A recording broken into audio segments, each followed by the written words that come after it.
I want to talk a little bit about the Orlando Magic today. Wanted to just point out a few things about them. One, Jonathan Isaac is playing real minutes for this team. In fact, he's played for the first time since 2019, pre-pandemic. Jonathan Isaac has played a back-to-back. Unbelievable. So it's good to see him back. He's closing some games for them. He's kind of ramping up his minutes as he's come into this season. He's Yeah, played you and I 9 actually games. we had a bet who was going to play more games, Jonathan Isaac or Ben Simmons. I don't remember who I took in that bet, but Jonathan Isaac's looking real good right now. He's looking good. And we'll talk more about Ben Simmons later and what's going on with him, which doesn't look quite as promising. You mentioned Paolo Banchero hitting that game winner. He's looked really good. He's shot the ball really efficiently this year. I'd like to see him take more threes. He is shooting 40% on 3 attempts per game. The threes is something they really need to focus on as they continue to go throughout the season. They don't really have anybody shooting the ball that well for them. And so they could really use some shooting around their best players. But I wanted to point out this team is doing well. They're 6-5, a winning record. They rank 8th in the Eastern Conference right now. Like, that's good. That's a good step forward.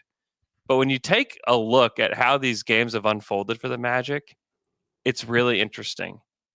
Alex, in the first half, guess where they rank in net rating, just in the first half of games?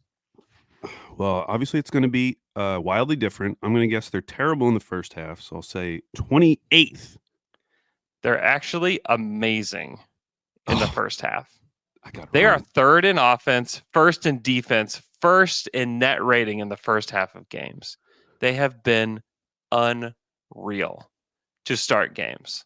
And you think that's great. They're probably doing awesome. They're a 16.9 net rating in first half, 100 defensive rating, 117 offense. And you say, wait, they're only 6-5. What's the deal here? Well, what's happening? You go to the second half. They are 29th in net rating in the second half of games. Minus 14.4 is their net rating. Their defense plummets to 16th in the league, 113.9. And then offensively, they are the worst team. They have an offensive rating of 99.4 in the second halves of games, which is unthinkable in the modern NBA. The next worst team is the Blazers at a 103. I mean, it's a huge difference, a 4-point difference between the 30th and 29th ranked teams in the second half of games on offense. They need shooting so badly. They need spacing and shooting around their players. And now they have been missing Markelle Fultz, which he's not necessarily going to help with the shooting, but he's going to be able to help with the playmaking. Their offense just absolutely stagnates in the second half. And there's no spacing around Paolo or Franz Wagner. Wendell Carter's been out as well. Like, adding those two back will help some. But when you're playing guys like Jalen Suggs and Anthony Black around these guys, and Jonathan Isaac too, who, congratulations, you're back, but he's not shooting the ball well. It's hard.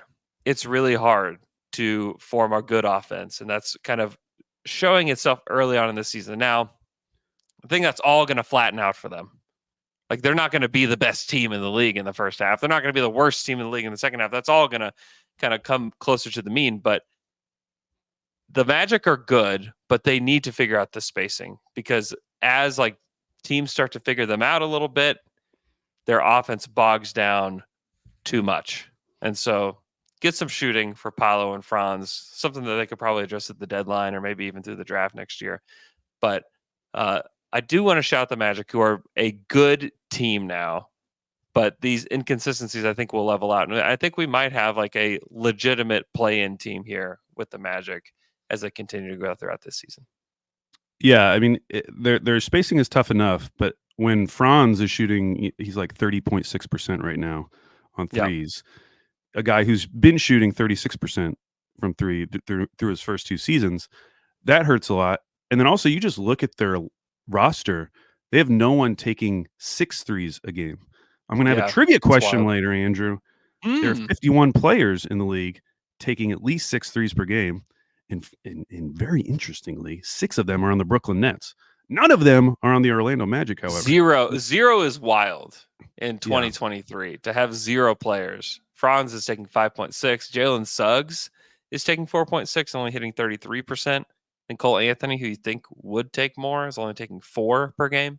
Yeah, that number's got to go up. Yeah, so it's not just that they need better shooting; they actually need more shooting. They need volume. They need a volume shooter.